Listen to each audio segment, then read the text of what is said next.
des nouveaux paradigmes de l'archive, avec un questionnement autour de la blockchain, qui est à la fois une technique prometteuse et en même temps questionnable. Donc nous allons essayer, à travers deux communications, faites par Clara Soc, d'ailleurs qui va se présenter, je vous propose de vous présenter chacun votre tour. Voilà, vous avez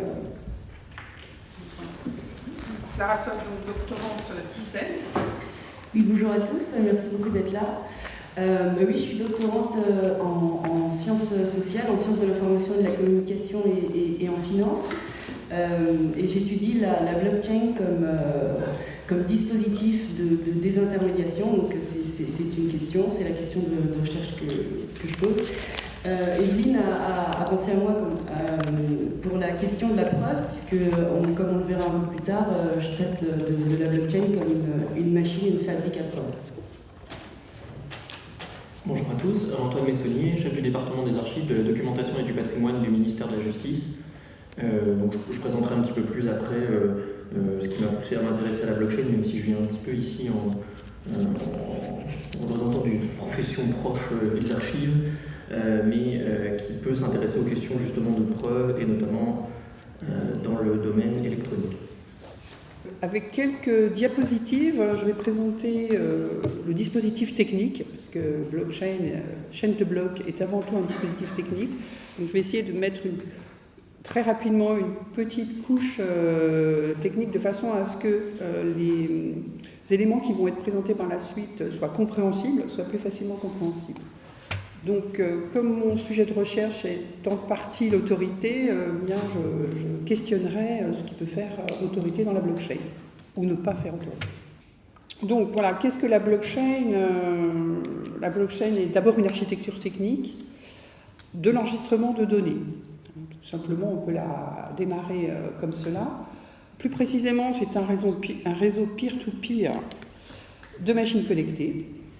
Et les enregistrements réalisés par cette architecture sont réputés infalsifiables parce que cryptés.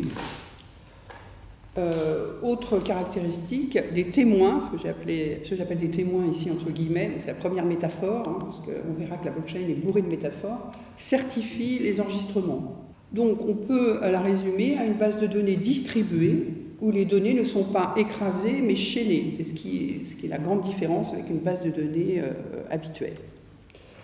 Donc on peut la comparer à un registre d'écriture et qui est composé en fait d'une liste d'enregistrements horodatés.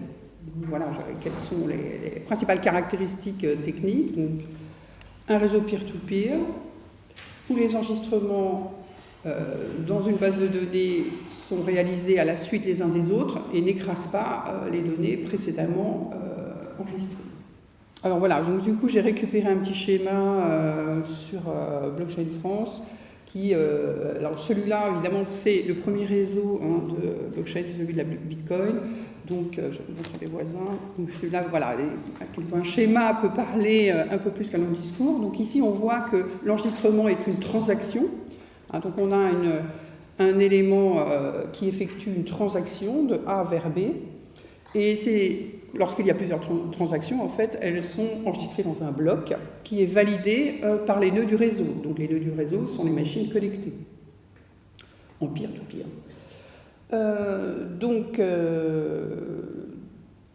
Le bloc est daté, donc horodaté, et ajouté à la chaîne de blocs. Ici, on ne voit pas la vérification, à laquelle tous les utilisateurs ont accès et sont en possibilité de vérifier. Effectivement, c'est à ce moment-là de vérifier ce qui est chez les... Attention, j'ai des spécialistes qui vont pouvoir éventuellement compléter.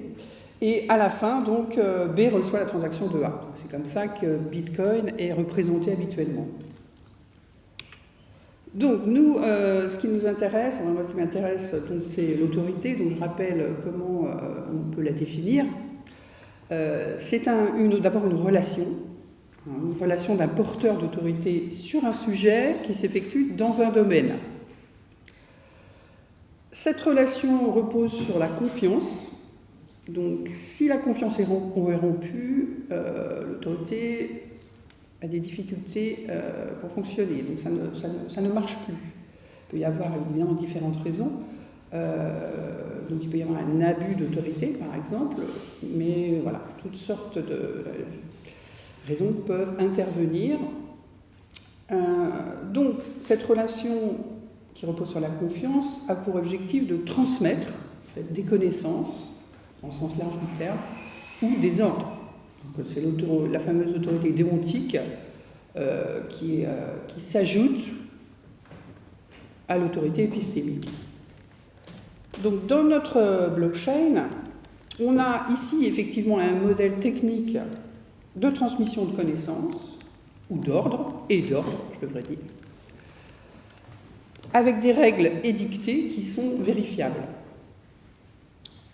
Là où existe le problème, c'est lorsque donc les innovateurs de la blockchain disent que la confiance est distribuée, où on n'a pas besoin finalement d'avoir confiance dans ceux qui vérifient pour faire passer finalement des enregistrements.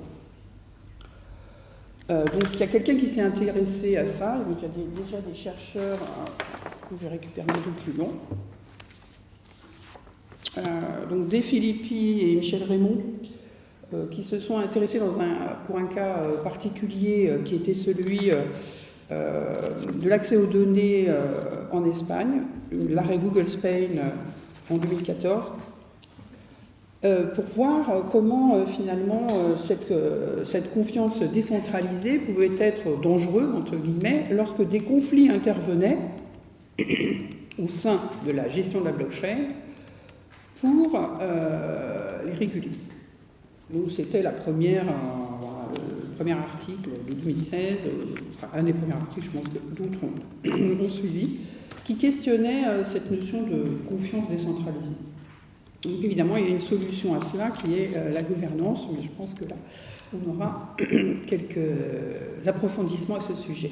Voilà, donc ici, j'ai mis quelques futurs envisagés de la blockchain. D'abord, son application en tant que registre, simplement, avec la traçabilité des actions par l'horodatage, des signatures automatisées et authentifiées. Donc on peut dire que la première application, c'est tout domaine où le besoin impératif de retrouver une action antérieure est constitutif du domaine. Et là, évidemment, on trouve le droit. Et puis, donc, une expression un petit peu à la mode, les smart contracts, qui sont des programmes autonomes qui exécutent des conditions et termes d'un contrat. Et là, les industries culturelles s'y sont déjà penchées. Les droits sont aussi spécifiques et complexes dans la gestion des industries culturelles. Donc là, on a un article de Jérôme Ponce, la mise en œuvre de la blockchain et des smart contracts par les industries culturelles, qui décline effectivement une première solution pour les médias audiovisuels dans la gestion des contrats. Voilà, donc je vais m'arrêter là, en fait. C'était juste quelques propositions d'ouverture, une petite introduction. Et je vais donc laisser la place à Clara Sock. Alors là, je vais parler des blockchains en général, au pluriel, et comme de nouvelles techniques de la preuve. En fait, j'aurais dû probablement mettre des guillemets sur le mot preuve. L'idée générale de la présentation, c'est qu'une preuve est un fait construit. Donc c'est quelque chose qu'on construit à travers un agencement complexe, et les blockchains, depuis donc Bitcoin, créent une forme de preuve définie comme quelque chose de conceptuel, on le verra un peu plus précisément plus tard, et à travers cette création de preuve, ce processus qui mène à un résultat qui est la preuve, on voit qu'à travers cette démarche, il y a une remise en cause de la légitimité. Donc ça, c'est juste pour que vous ayez une idée un petit peu de la présentation en général. Donc je vais essentiellement couvrir 3 points, avec une question générale présentée par par Evelyne auparavant, donc, sur la légitimité. Est-ce que la blockchain, ou les blockchains, puisqu'elles se traduisent concrètement par des applications, redéfinissent vraiment ce qu'est une preuve? Donc on va commencer par se poser la question, qu'est-ce qu'une preuve? À quoi ça sert? C'est quoi les risques que court une preuve en tant que preuve? Qu'est-ce que vous craignez le plus? Dans un deuxième point, je vais vous présenter de façon assez générique ce qu'est la preuve dans la blockchain. Donc, moi, je vois deux niveaux principaux de distribution de la preuve. On parle souvent de la force de la blockchain pour son côté décentralisé, qu'on peut appeler distribué aussi, ou réparti de façon, disons, entre guillemets, équitable et horizontale au niveau d'un réseau, d'ordinateurs en l'occurrence. Et le troisième point, ce sera disons, un petit schéma, disons, pour vous donner quelques éléments de ce qui fait vraiment une blockchain, donc une blockchain en tant que protocole qui régit un écosystème d'ordinateurs et d'utilisateurs, pour l'instant essentiellement humains, autour de différentes variables. Donc ça peut servir quand on essaye d'analyser ou de construire une application, à voir quelles sont les variables, disons, principales en tout cas, qui peuvent déterminer justement l'utilité de cette blockchain comme fabrique de preuves. Donc quel est le niveau de preuve en fait qu'on peut créer à travers ce réseau de machines. Et enfin, je pense que ce sera une introduction à la présentation de Monsieur Messonnier, moi je ne parlerai pas du tout des archives parce que j'y connais rien, mais ce sera vraiment juste pour vous donner quelques éléments, et ça mènera à une discussion, si vous le souhaitez, et si on a le temps, sur vraiment la preuve comme symbole, comme mise en abîme. C'est pour ça que j'ai mis ADN de la légitimité des organisations. Donc qu'est-ce qu'il y a derrière une preuve? Comment est-ce qu'on fabrique une preuve? Est-ce que c'est quelque chose est-ce que c'est suffisant? Et est-ce que c'est nécessaire pour rendre une organisation, entre guillemets, légitime dans son action essentiellement collective? Voilà. Bon, ça, ce sera une discussion, j'espère, interactive. Donc il n'y a pas d'amour, il n'y a que des preuves d'amour. Donc la petite citation de Pierre Réverdy, ça c'est un petit peu la philosophie. Quand j'ai découvert Bitcoin, je me suis dit, tiens, en fait c'est ça. Il n'y a pas de confiance, il n'y a que des preuves de confiance. Il n'y a pas d'amour, il n'y a que des preuves d'amour. Bon, on est d'accord, on n'est pas d'accord, c'est une façon de voir les choses. On garde la métaphore, enfin la thématique de l'amour, voilà. Ce couple s'est marié sur la blockchain. Alors, Kim Jackson et Zach Lebeau, ces deux personnes, en fait, en termes de profil, disons, sont des personnes qui travaillent dans la blockchain, donc c'est pas innocent. Je pense qu'il y a derrière tout ça une action, disons, un petit peu activiste. Mais ce qui est intéressant, c'est que voilà, ils se sont dit, bon, nous, on se marie, donc le mariage étant un contrat qui lie deux personnes avec des obligations et des droits réciproques. Eux, ils se sont dit, on va prouver qu'on s'est marié dans la blockchain. Donc cette réalité, ce lien qui nous lie par les contrats du mariage, pour le meilleur et pour le pire, seront inscrits dans la blockchain. Donc on va mettre une empreinte, un hash dans la blockchain, pour prouver que, voilà, notre contrat de mariage a bien été signé, donc ici de façon électronique, avec des signatures électroniques, sur ce dispositif technique qui est le réseau de la communauté, donc Ethereum, là on le voit ici, je ne sais pas si vous voyez voilà, qui est une blockchain qui permet d'avoir des smart contracts qui ont été présentés par Evelyne auparavant. C'était le 11 novembre 2015. Bon, maintenant on revient à la preuve. Donc là ça va être... bon, je pense que je vais pas vraiment donner... En fait, rien de nouveau, c'est juste une façon vraiment d'articuler le raisonnement. Pourquoi est-ce que... comment est-ce qu'on peut analyser une blockchain? Donc déjà, repartons de la définition générale. Donc ça, c'est une définition qu'on trouve sur Internet, qui est assez partagée. C'est un fait, un témoignage, donc Evelyne parlait des témoins, ou un raisonnement qui est susceptible d'établir de manière irréfutable la vérité ou la réalité de quelque chose. Ce qui est assez intéressant là, c'est qu'on a une optionnalité dans l'objectif. En fait, on a une définition vraiment donc qu'on peut appeler téléologique, mais vraiment de fonctionnelle, disons fonctionnelle de la preuve. C'est-à-dire que la preuve sert à établir une réalité. Et c'est un processus, disons, de démonstration qui permet d'établir une réalité. Ok. Qu'est-ce qu'une preuve? Donc je me suis posé la question, donc j'ai voulu regarder dans le petit Robert ou dans le Littré, bon j'ai trouvé la définition du CNT-ARL, mais j'ai regardé d'un point de vue juridique. Qu'est-ce qu'une preuve, disons, en France, au moins? Bon, là c'est fait exprès, vous ne pouvez pas lire, mais vous aurez probablement la présentation, donc vous pourrez l'agrandir. Et voilà, qu'est-ce qu'une preuve? Donc, d'un point de vue générique fonctionnel, c'est ça. D'un point de vue juridique, institutionnel, c'est ça. Tout ce qui est en bleu turquoise souligné, c'est des liens vers des articles de Légifrance, donc qui est la base de données électronique des textes de loi en France. Cette petite image que j'ai trouvée amusante est en fait en soi un indice, disons, qui fait que la preuve est un fait construit.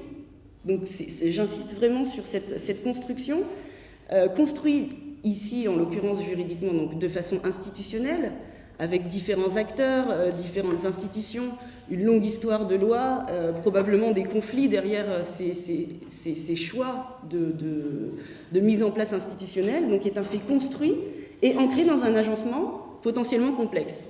Donc là, on imagine que c'est complexe puisqu'il y a quand même énormément de mots par rapport à la définition générique. Bon, à quoi ça sert?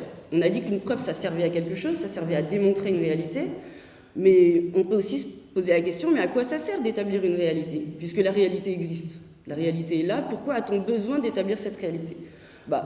Donc, pour légitimer une réalité, en effet, ce couple qui s'est marié veut rendre probablement légitime le mariage auprès d'autres. Donc si jamais un jour il y a un conflit et qu'on veut contester le fait que ces personnes-là sont mariées, eh bien non, la blockchain Ethereum est l'organe de légitimité qui donc, a une forme d'autorité pour eux en tout cas.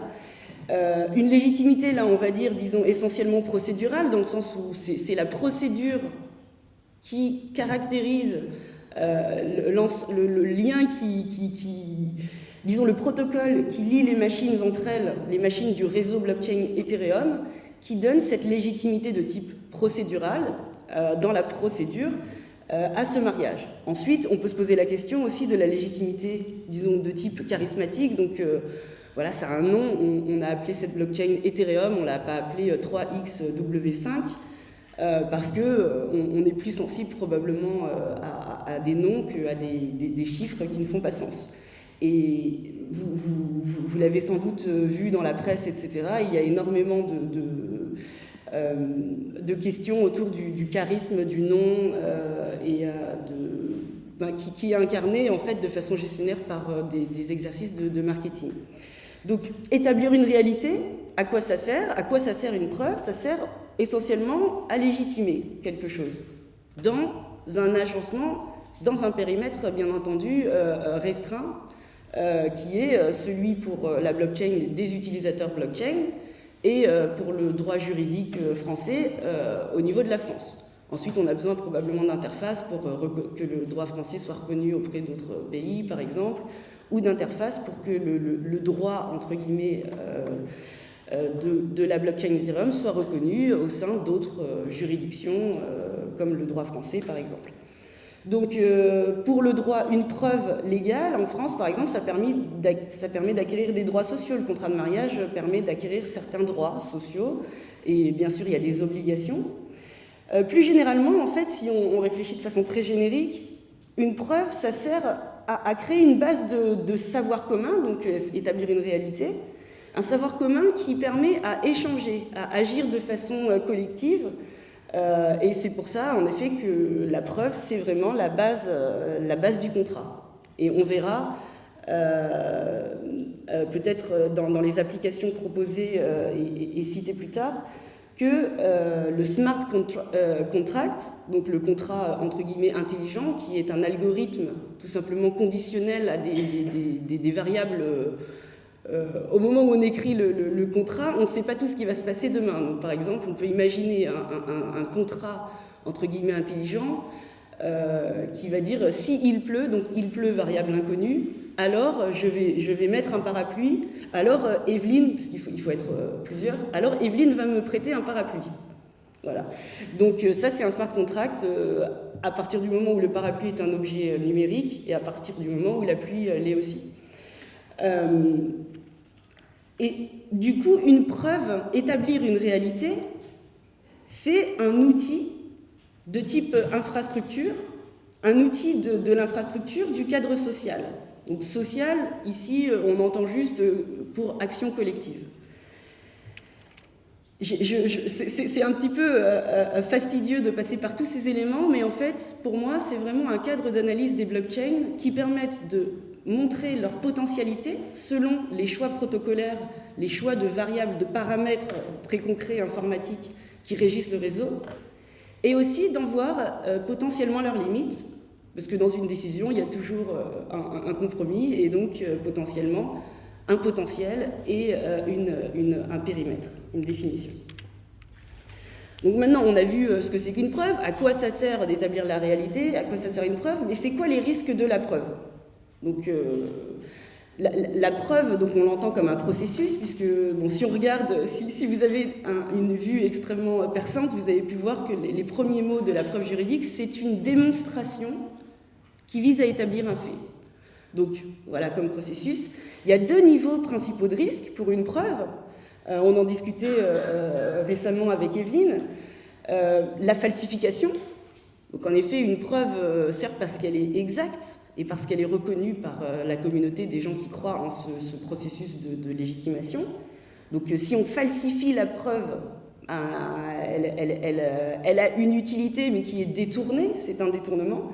Et aussi la destruction. En tant que preuve, je ne veux pas être détruite, parce que la preuve est un pilier, une base fondamentale d'énormément de logiques collectives, comme le contrat par exemple, d'institutions qui gèrent nos agissements communs. Donc falsification, destruction, et de là, voilà, bon, un schéma, un petit tableau à double entrée extrêmement simple. La preuve, en gros, est-ce qu'on peut la falsifier pendant son processus ? Donc on peut corrompre, par exemple, des signataires qui vont dire « Ok, cette table est verte », bon, la plupart d'entre nous la voient marron. Si je convainc, disons qu'Evelyne est la personne qui va administrer la preuve avec un tampon et va signer qu'officiellement cette table est verte, elle sera, dans le registre de preuves, elle sera verte. Bien sûr, Evelyne n'est pas corruptible, mais imaginons. Aussi, on pourra dire que cette table est marron. Finalement, on peut détruire la preuve. On a besoin de savoir que cette table est marron pour décider finalement de quelle couleur on va choisir pour mettre sur les murs. Parce que, voilà, on aime bien cet accord de couleurs, etc., etc. Donc, falsification, destruction dans le processus et dans le résultat.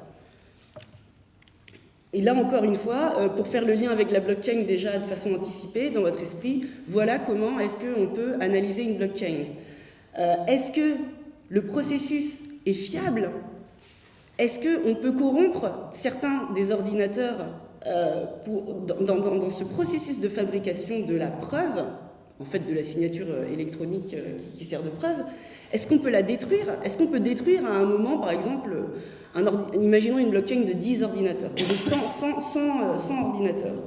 Si on détruit les 100 ordinateurs, bon, bah, le processus de preuve est détruit puisqu'on ne peut plus fabriquer la preuve. Si on corrompt, donc dans la blockchain Bitcoin, on dit qu'un ordinateur, c'est une métaphore, mais disons, un ordinateur est égal à un vote, c'est-à-dire qu'un ordinateur va être une signature, donc on n'a pas un seul, disons, huissier, on en a 100, et si on en a 51 ordinateurs qui disent « Ah non, cette table est verte », elle deviendra verte. Donc c'est un processus démocratique. Dans le résultat, est-ce qu'une fois qu'on a établi dans la blockchain, qu'on a écrit dans la blockchain, enfin qu'on a écrit et qu'on a mis une empreinte, une projection, donc qu'on a mis la preuve qu'on a écrit quelque chose dans la blockchain, que cette table était marron, est-ce qu'on peut dire « Ah ben, je vais changer, je vais utiliser mon effaceur parce que j'ai écrit au stylo plume et je vais écrire « Ah ben non, la table est verte ». Et est-ce qu'on peut la détruire? Est-ce qu'on peut arracher une page, par exemple, etc. Donc, j'ai essentiellement dit tout ce que je vais redire maintenant de façon un petit peu répétitive, mais en traitant vraiment de pourquoi finalement. Donc ça, c'est une hypothèse, hein, parce que c'est toujours difficile d'entrer dans l'intention de concepteurs, mais en analysant la blockchain, en analysant les documents qui sont autour de justement cette blockchain, essentiellement blockchain Bitcoin. Donc je regarde au niveau de la genèse de la blockchain, donc la première blockchain qui est celle de Bitcoin, la crypto-monnaie dont on a pas mal entendu parler. J'ai essayé de comprendre pourquoi est-ce qu'on a besoin d'une blockchain en fait, d'un point de vue entre guillemets technique, d'un point de vue de l'action collective et d'un point de vue de la légitimité. Pourquoi une blockchain? En fait, selon moi, c'est que le processus de preuve, donc en l'occurrence là, du système financier pour Bitcoin, est un processus controversé. Parce qu'en effet, si on regarde à travers le prisme de la preuve, ce que c'est qu'un intermédiaire financier, un banquier, donc c'est extrêmement complexe comme métier, il y a beaucoup de choses, mais ça répond à un problème informationnel. C'est-à-dire, par exemple, le cash, les espèces, quand on échange un billet, on a toute une légitimité qui est incarnée par la numérotation des billets, etc., le symbole, le papier, et on ne peut pas falsifier un billet. L'histoire prouve que finalement c'est quand même possible. Mais surtout, un banquier va certifier que les comptes de tout un chacun, en effet, par exemple, j'ai 10 € sur mon compte. J'ai ni plus ni moins. La personne à qui la société et moi, en fait, on fait confiance au banquier pour dire que oui, en effet, j'ai 10 € et je n'en ai pas 11 ni 9. Donc, tout ça, c'est quelque chose qui peut apparaître pour certains esprits, disons, arbitraire, dans le sens où c'est un fait construit. Donc construit et arbitraire, bien entendu, c'est pas la même chose, mais dans la construction d'un fait social, il y a nécessairement des décisions où il y a eu des conflits et des compromis. Donc la preuve est un fait construit, comme on disait tout à l'heure. Et un sous-constat, donc pour cette blockchain, donc la preuve financière, entre guillemets, est un fait construit. Un sous-constat, cette construction ne satisfait pas totalement les valeurs éthiques et sociales d'un groupe de cryptographes, donc qui sont à l'origine de la blockchain Bitcoin, qui sont connus sous le nom de cypherpunk. Je ne sais pas si vous avez entendu parler des cypherpunks. Donc cypher, l'origine du terme étymologique, c'est le chiffrement. Le chiffre cypher et pas cyber. Souvent on entend cyberpunks, mais là c'est plutôt cypherpunks. Donc c'est vraiment les cryptographes, des personnes qui utilisent la cryptographie, le chiffrement, entre guillemets ce qu'on appelle les codes secrets. Et punk parce que voilà, ils ont une vision alternative avec des valeurs sociales qui sont en marge de la société dominante, des règles dominantes qui régissent notre société. Et finalement, c'est un fait construit, et c'est un fait construit selon des valeurs qui, pour les cypherpunks, ne correspondent pas totalement, qui correspondent pas totalement aux valeurs des cypherpunks. Donc, d'un point de vue ingénieur, entre guillemets, créateur de solutions par rapport à un problème, donc c'est ça le problème, c'est comme en mathématiques, voilà, c'est quoi le problème, on observe, hop, c'est quoi la solution? On articule le problème autour de la question de la confidentialité des données. Et c'est une question, finalement, on voit qui déborde aussi dans notre société sur avec les affaires notamment de Cambridge Analytica, Facebook, etc., Google, tout ça. Donc cette question de confidentialité des données est vraiment intimement liée à au développement de ce qu'on appelle, ce que certains commentateurs appellent la société numérique. Et la question des traces, donc voilà, quand on va sur Internet, on laisse des traces, etc., etc. Eux, donc, se disent qu'aujourd'hui, on a ce problème, et c'est des problématiques qu'on retrouve dans pas mal de forums, etc. Mais ce problème existait, en fait, préexistait déjà à la société dite numérique. Elle existe, selon le constat, c'est qu'elle existe déjà au niveau du système bancaire. En effet, un banquier, d'un point de vue purement objectif, possède toutes les données de votre vie marchande. Enfin, ensuite, vous pouvez avoir plusieurs banques, etc. Si vous choisissez d'avoir un agrégateur, chaque banquier connaît toutes les transactions que vous faites. Et on peut en déduire, en tout cas, un certain comportement marchand. Bien entendu, ils n'ont pas directement, en tout cas, d'informations sur votre vie non marchande, mais tout ce qui est marchand, de façon factuelle, ils l'ont. Donc ces cypherpunks qui se disent, bon, ben, nous on aimerait bien posséder un petit peu plus, pouvoir révéler de façon sélective ce qu'on veut partager en termes de données, en tout cas marchandes.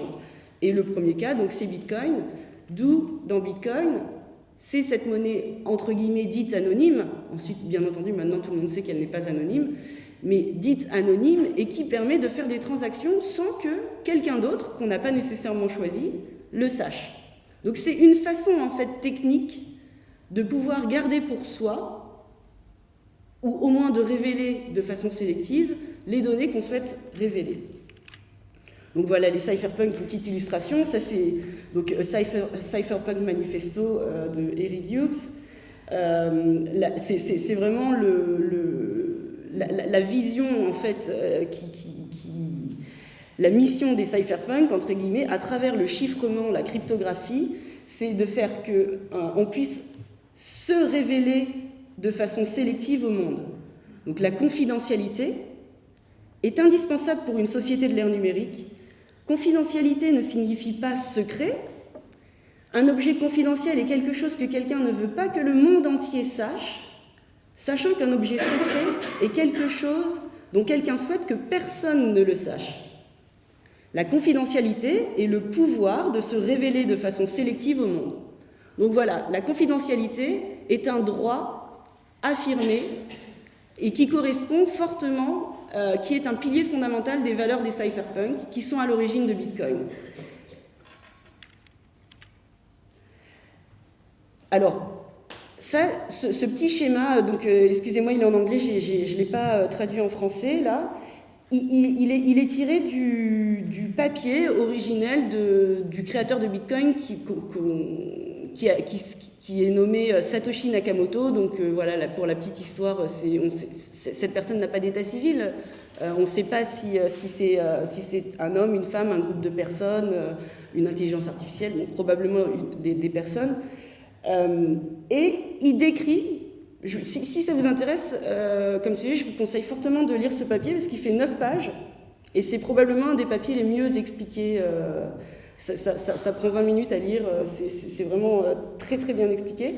Donc il explique sa vision, vraiment, quelle est la raison d'être de Bitcoin. Donc le modèle, c'est de passer d'un modèle traditionnel de confidentialité, qui est en haut de la diapo, du diapo, à un nouveau modèle de confidentialité. Donc voilà, ça parle en soi. Ça, c'est le modèle bancaire. Donc, une personne va envoyer 1 euro à une autre personne, donc là c'est inscrit dans les transactions, et va passer par un tiers de confiance, donc ceux qu'on appelle les tiers de confiance, parce qu'on leur fait confiance sur le fait qu'ils vont administrer la preuve. Donc tiers de confiance, c'est tiers légitime en fait, dans cette logique. Donc le tiers légitime, l'administrateur de la preuve transactionnelle est légitime parce qu'on lui fait confiance grâce à l'agencement juridique très complexe, etc., qu'on a monté pendant plusieurs centaines d'années. Donc on va envoyer cette transaction à une autre personne. Et les personnes qui ne sont pas dans cette transaction ne le savent pas. Donc, par exemple, je passe par ma banque, bon, aujourd'hui via mon smartphone, j'envoie 1 euro à Evelyne. Le banquier le sait, Evelyne le sait, je le sais, mais vous ne le savez pas. Et grâce à ça, en fait, on gère la confidentialité des transactions dans le système bancaire grâce au fait qu'on fasse confiance à quelqu'un qui garde justement, qui garde cette confidentialité entre nous. Donc, le public... Tous les autres ici ne savent pas. Ça, c'est vraiment comment fonctionne le système bancaire. Je vous apprends. Satoshi Nakamoto, donc les cypherpunks qui sont derrière Bitcoin, pensent à un nouveau modèle de confidentialité. C'est pour ça qu'on dit que c'est anonyme, etc. C'est-à-dire que... Ah oui, et excusez-moi, j'ai oublié de souligner, mais vous le voyez avec les couleurs et les liens de tailles différentes, qu'on a besoin dans ce système traditionnel bancaire de confidentialité des données, qu'Evelyne est bien Evelyne, puisque son compte lui appartient, et que moi je suis bien moi-même. Donc on a besoin des identités, c'est ce qu'on appelle le KYC, Know Your Customer. Il faut connaître son client, etc. Donc l'identité, c'est pas juste notre nom, prénom, date de naissance, etc. C'est aussi toute une série d'habitudes qu'on peut avoir, notre âge, éventuellement les maladies qu'on a, est-ce qu'on est fumeur, est-ce qu'on n'est pas fumeur, toutes ces choses-là, donc ce qui est caractérisé de façon technique dans le scoring bancaire. Donc l'identité, c'est quelque chose de très très large, et avec les nouvelles technologies, de nombreuses traces qu'on peut laisser sur Internet. Donc voilà, c'est pour ça. Est-ce qu'on peut donner crédit? Est-ce qu'on peut me donner crédit? Est-ce qu'on peut me faire un prêt? Donc, est-ce qu'on peut me faire confiance? Est-ce qu'on peut me donner crédit? Ce sera par rapport à ce qu'on considère comme étant mon identité, en tout cas dans le prisme bancaire. Et là, le nouveau modèle de confidentialité, c'est autre chose. Le principe, donc, si on raisonne par rapport aux valeurs des cypherpunks, c'est, voilà, on veut uniquement se révéler de façon sélective au monde. Donc, si le système de scoring bancaire entre en conflit avec cette vision de la confidentialité qui est celle des cypherpunks. Donc ils se sont dit, l'idéal, ce serait de pouvoir faire des transactions sans avoir à révéler son identité. Donc là, de façon, ce qu'on appelle anonyme. Mais bon, il y a des abus de langage, parce que l'identité, c'est pas uniquement le nom, etc. Et ça peut être tout sauf le nom, d'ailleurs. Mais là... Le système en fait de Bitcoin, là on pourra en discuter si vous avez des questions plus techniques, mais voilà, à travers comment ça fonctionne techniquement. Mais le système de Bitcoin, en gros, c'est que on utilise donc un écosystème, un réseau d'ordinateurs, donc qu'aujourd'hui on appelle une blockchain, un écosystème d'ordinateurs qui sont liés par des protocoles, des règles du jeu. En fait, c'est comme un jeu de société, des règles du jeu qui les lient entre eux et qui font que, grâce à, on va voir ça, ce qu'on appelle pour Bitcoin le minage, ce qui fait qu'on va pouvoir sélectionner de façon aléatoire l'administrateur de la preuve.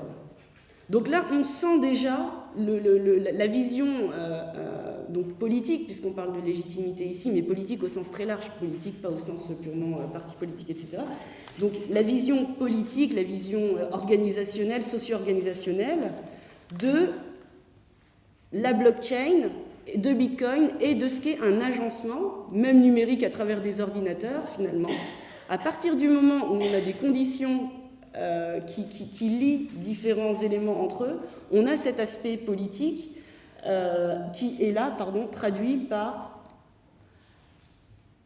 un réseau d'ordinateurs de façon très concrète avec des connexions Internet et des fabrications de lignes de code qui en fait régissent ce système d'intermédiation financière pour Bitcoin.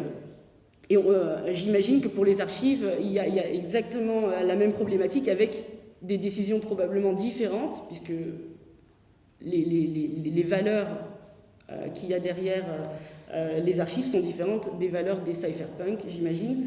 Donc les transactions sont connues par le public. En revanche, on ne sait pas qui, d'un point de vue de l'identité, donc il n'y a pas de système de scoring en gros, on ne sait pas qui les a faites. Ensuite, on sait que ça vient de l'adresse 1x, etc., et que ça va vers l'adresse 5, etc. Donc l'administration de la preuve, en fait, est distribuée par le minage. Bon, là c'est un schéma, vous avez vu, c'est une autre version un peu plus colorée de celle qu'Evelyne a montrée. Je le rappelle juste pour éventuellement ceux qui ne sont pas encore familiers de cette blockchain.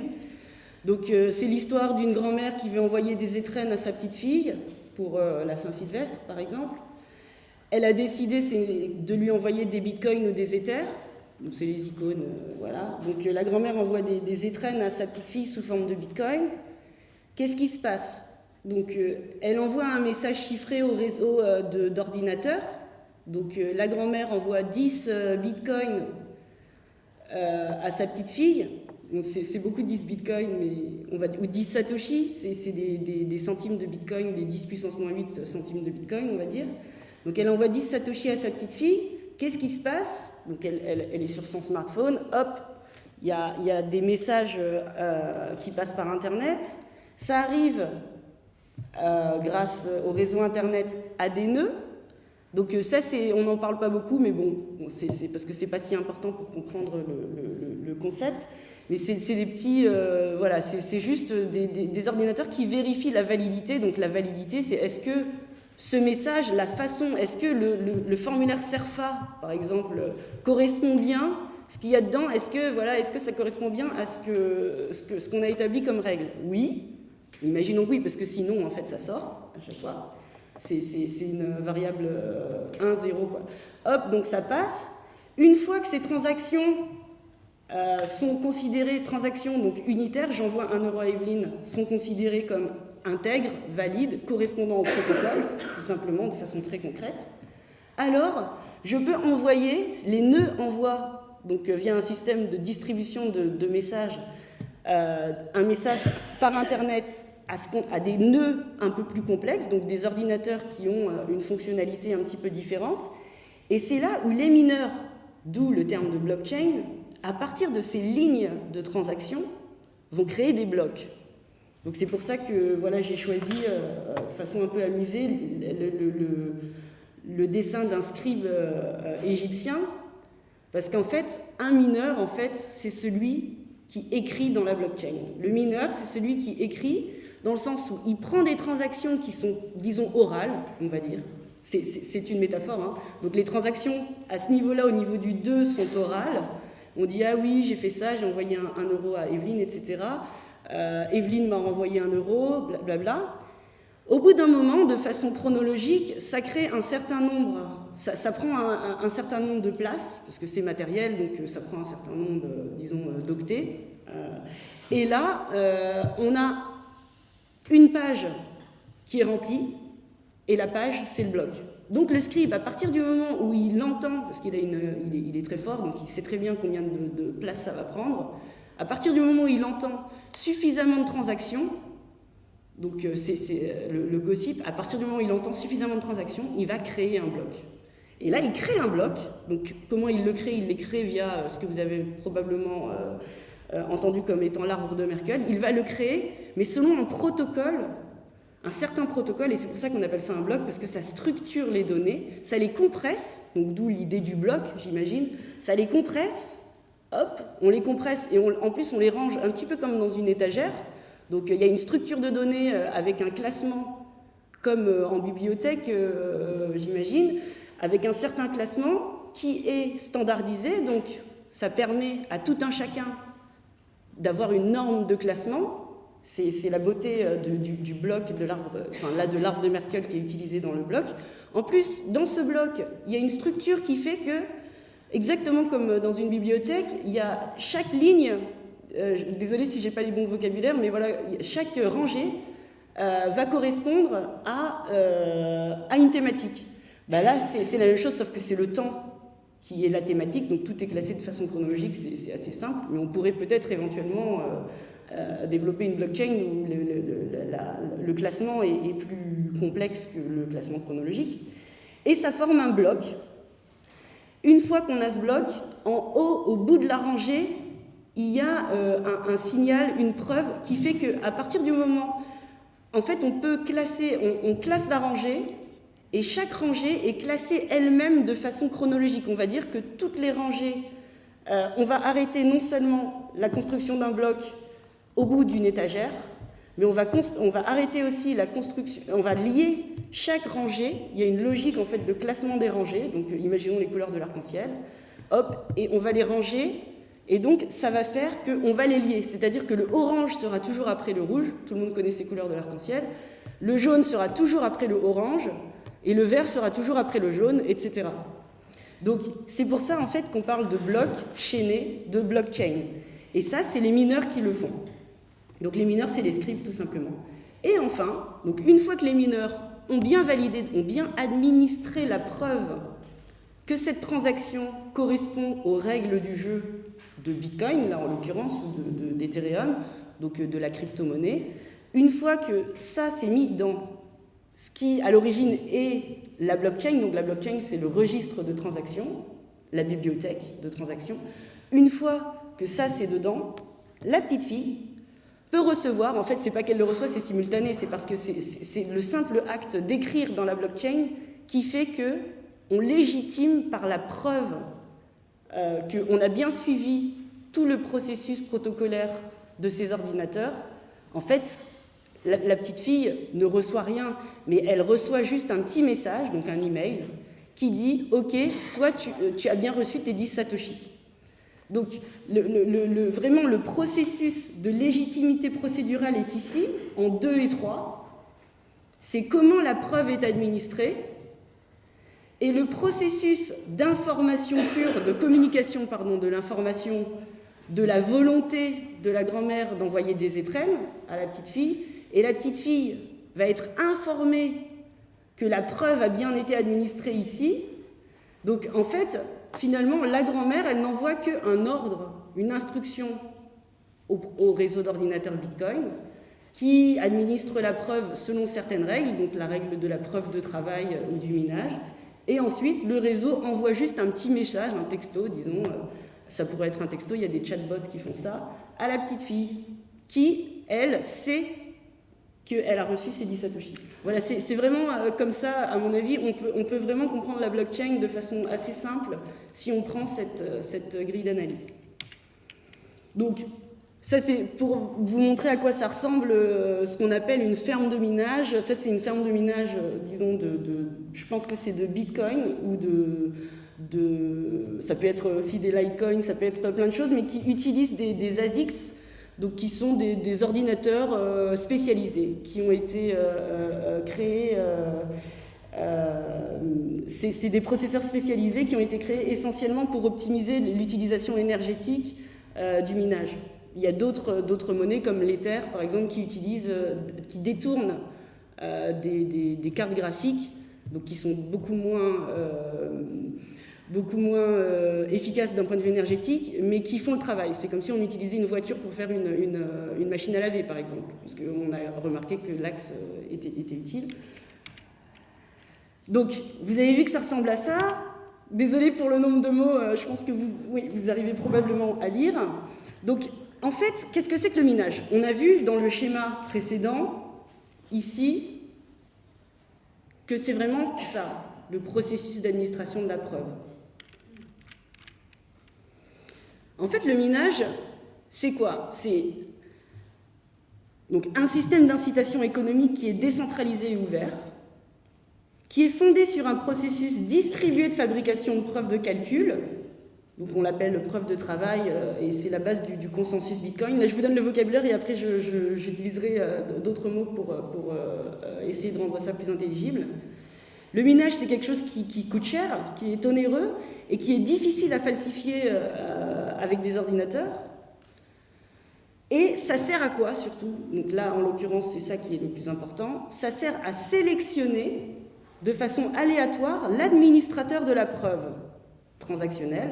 Donc, cet administrateur de la preuve, c'est le mineur. C'est pour ça qu'on a un système de minage. On aurait pu appeler ça la démocratie de l'administration de la preuve avec de l'utilisation de machines et d'électricité.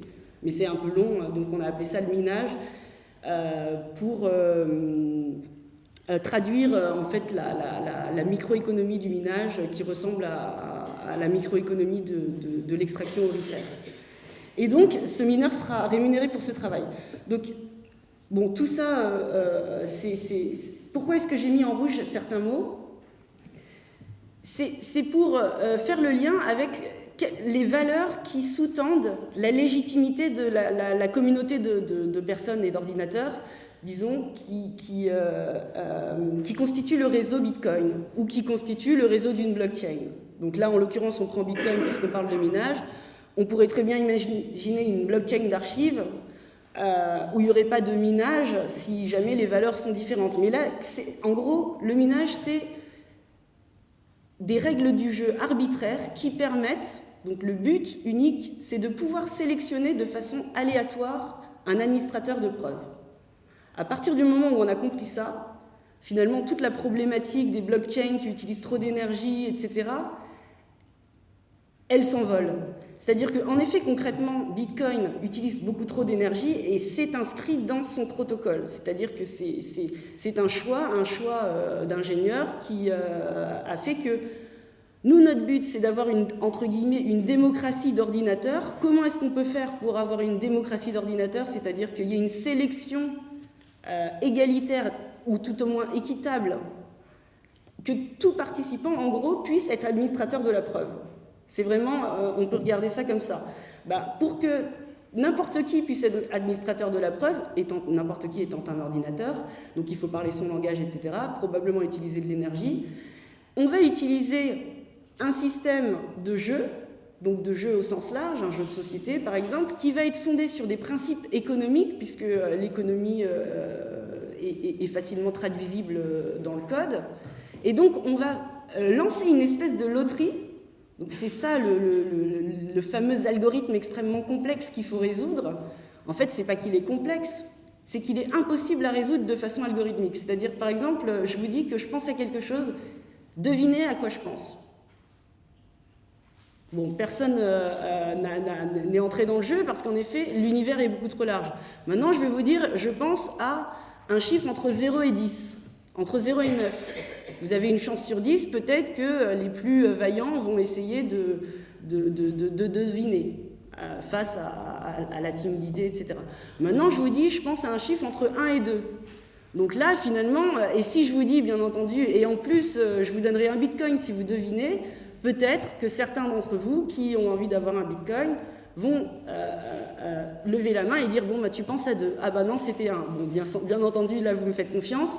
Dans le réseau Bitcoin, c'est quelque chose que j'ai mis dans une enveloppe et j'ai donné au réseau d'ordinateurs, donc à vous tous, en fait, une petite enveloppe où j'ai écrit, et j'ai scellé cette enveloppe de façon cryptographique, j'ai écrit « je pensais à 1 ». Donc la personne qui va dire non, 2, non. Une autre personne va arriver et va dire « ah, tu penses à 1 ». Bon, c'est facile puisqu'il n'y a que deux solutions. Et là, je dis oui, et hop, le Bitcoin, je l'envoie. C'est ça le minage, en fait. Le minage, c'est uniquement ça. C'est une façon de sélectionner de façon arbitraire un administrateur de la preuve, et on utilise l'aléatoire, donc ce que vous verrez, le vocabulaire, voilà, on utilise l'entropie, donc l'augmentation du chaos. En fait, c'est le chaos humain, c'est le chaos économique. Le postulat de base d'un point de vue épistémologique, c'est que l'économie est anthropique, c'est-à-dire qu'elle va créer du chaos et elle va créer du hasard. Qu'est-ce qu'il y a de plus équitable que le hasard sur le long terme? Pour l'instant, on ne sait pas grand-chose. Donc, pour s'extraire finalement de l'arbitraire du choix qui est inscrit dans le fait construit de légitimité d'une preuve, les cypherpunks qui sont derrière Bitcoin se sont dit « tiens, on va utiliser un dé ». Mais bon, le dé n'étant pas facilement numérique, parce que c'est difficile de créer du hasard en fait dans un système dont on connaît les variables, c'est de la pure logique. Ils ont essayé d'introduire de l'entropie du monde extérieur, donc du monde économique, l'entropie de la compétition, de la concurrence économique, d'où la vision ultralibérale de Bitcoin. Donc on va mettre de l'entropie humaine dans ce système numérique afin de pouvoir créer le hasard. On aurait très bien pu imaginer, et peut-être qu'un jour ça aura lieu, que pour sélectionner de façon arbitraire, disons qu'on a une blockchain entre nous, je vais prendre une pièce et puis je vais lancer une balle rebondissante et je vais dire je vais mettre un repère et je vais dire à chaque fois que la balle rebondissante touche telle zone de cette salle, alors ce sera Evelyne qui aura les bitcoins. Une autre zone, ce sera moi. Ça aurait pu être ça le minage. C'est juste qu'on a décidé, les cypherpunks qui sont derrière Bitcoin ont décidé que ce serait en effet une compétition économique qui va constituer les jeux du hasard.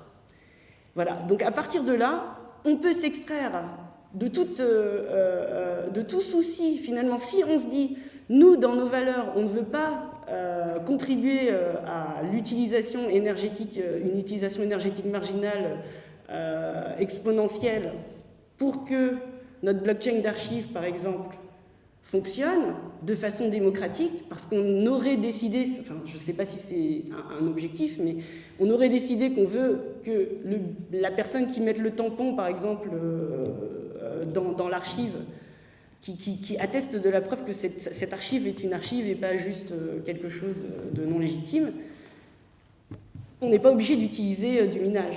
On n'est pas non plus obligé d'utiliser ce qu'on appelle aujourd'hui la preuve d'enjeu, donc qui est une évolution. C'est la deuxième base consensuelle de sélection de l'administrateur de la preuve. C'est en fait une plutocratie. Donc c'est exactement comme dans une société anonyme.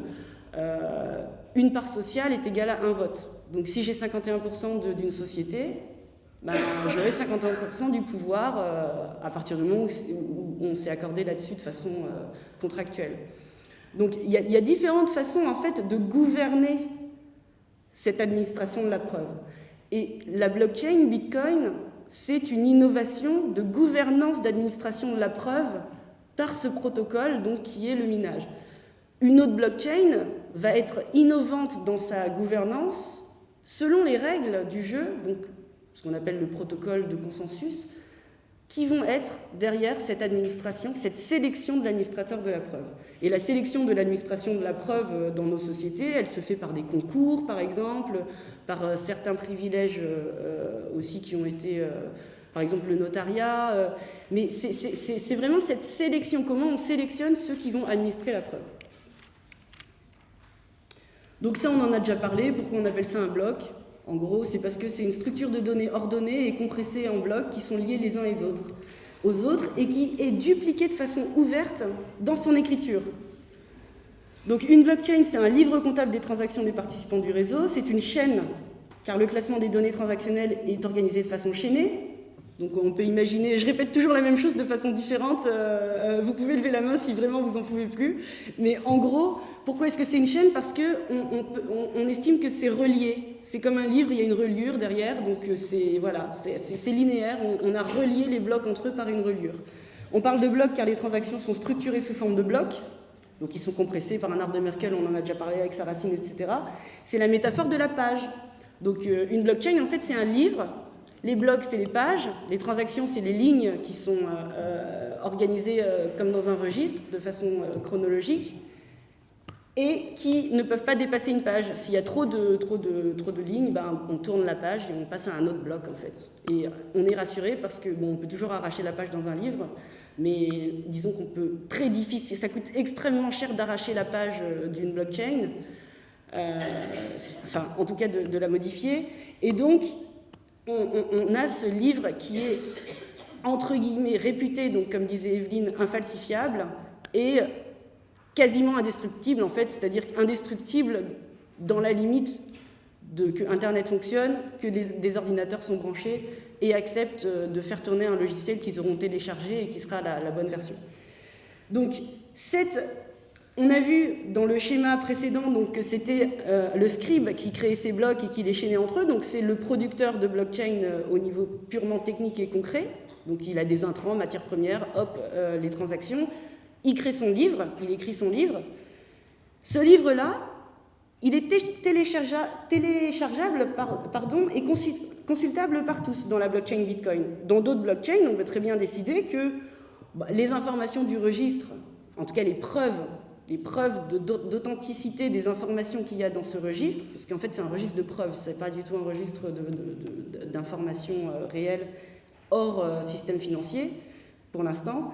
Donc ce registre est consultable par défaut par tous, parce que ça correspond à ces valeurs que les cypherpunks, à travers lesquelles les cypherpunks se reconnaissent. Si jamais, d'un point de vue pragmatique, on décide que les informations sont trop sensibles et n'ont pas intérêt à être consultables par tous, on peut fermer ce téléchargement. En fait, c'est vraiment des décisions paramétriques, techniques, qui doivent répondre à des fonctionnalités souhaitées et non pas l'inverse, ce qu'on voit souvent dans la presse, etc. Donc finalement, une blockchain, c'est juste un objet technique qui, par le fait qu'il y a des règles, donc un protocole, incarne énormément de valeurs, etc. Si les valeurs, ou en tout cas les objectifs de l'outil doivent être différents, il suffit de changer les paramètres. Donc là, pour Bitcoin, c'est téléchargeable, consultable par tous, et surtout rédigeable par tous, c'est-à-dire administrable d'un point de vue de la preuve par tous. Donc, pour résumer toutes ces répétitions, on a 2 niveaux de distribution de la preuve dans un réseau blockchain. Le premier niveau, c'est dans la tenue du registre, et le deuxième niveau, dans la garde du registre. Donc je vais commencer par le 2, mais la garde du registre, en fait, il n'y a rien de nouveau. La duplication, ça existe depuis longtemps. Je ne sais pas, peut-être certains d'entre vous ou des amis à vous ont déjà utilisé des logiciels de type BitTorrent, etc. Ou même quand on a un serveur, on ne va pas en avoir qu'un seul, on va en avoir plusieurs parce que c'est plus sûr, etc. Ou un site internet, tout simplement, voilà, on peut le...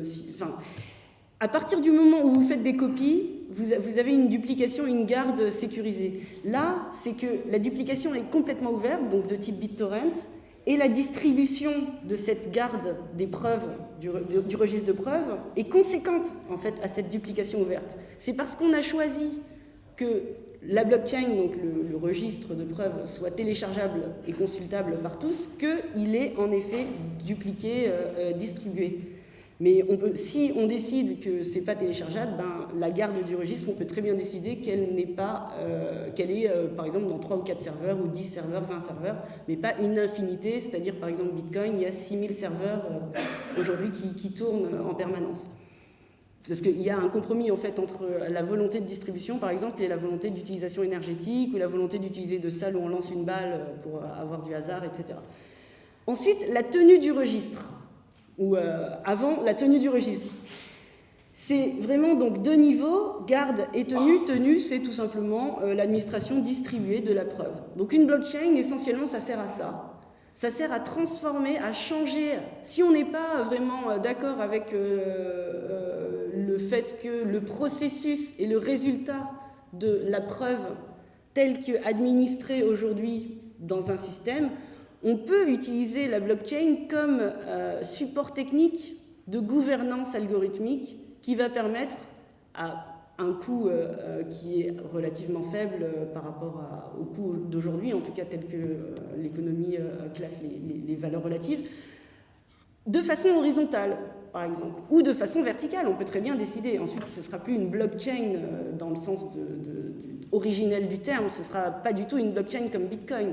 Ce sera juste un réseau d'ordinateurs qui va pouvoir gouverner comment on tient le registre, comment on administre la preuve et comment on le garde, comment on distribue sa consultation aussi. Donc comment on écrit dans le livre et comment on garde ce livre.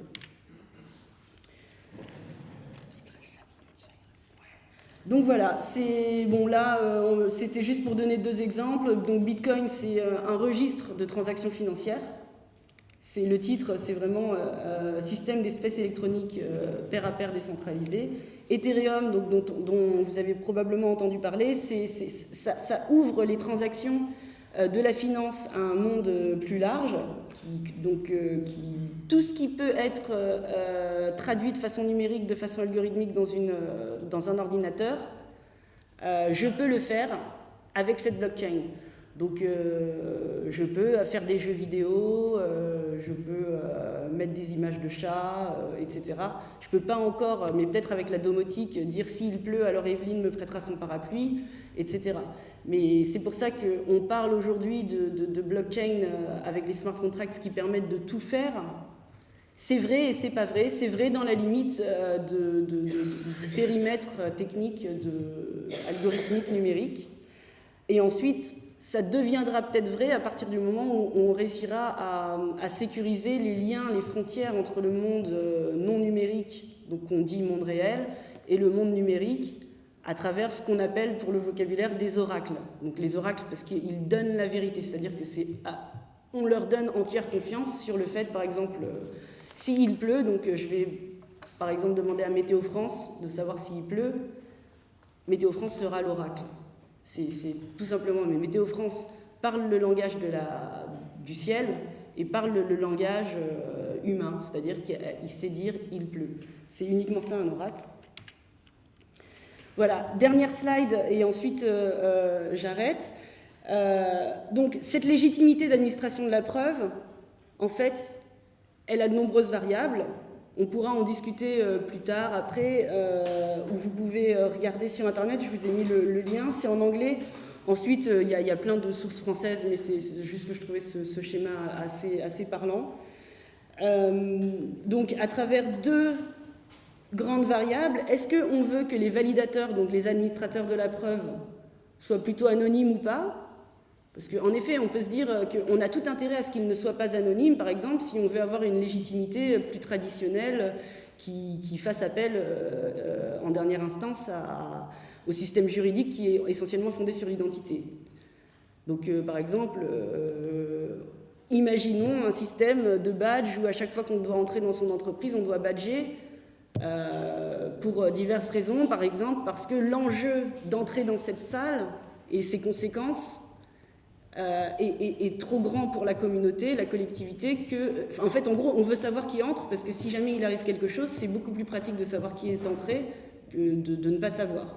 Imaginons, ça peut être une raison légitime de connaître l'identité. En revanche, si on veut absolument que tout le monde puisse être banquier central, comme dans Bitcoin, et on veut pouvoir, comme c'est quelque chose qui, à la base, était alternatif et qu'il y a une forme de méfiance vis-à-vis des autorités existantes, on va absolument vouloir que ce soit anonyme. Par exemple, dans un système, disons, de publication, de recherche, on pourrait choisir que les publications soient anonymes parce que comme ça peut libérer, disons, voilà, dans la revue de pair en pair à pair, la revue par les pairs, pardon, et en pair à pair là en l'occurrence, on peut imaginer un système de revue par les pairs, donc aveugle, mais aussi anonyme. Donc anonyme en fait ça veut dire aveugle dans le système, pour faire en sorte que ces personnes n'aient pas de conflit d'intérêts, etc., et toutes les raisons qu'il y a derrière la revue par les pairs à l'aveugle.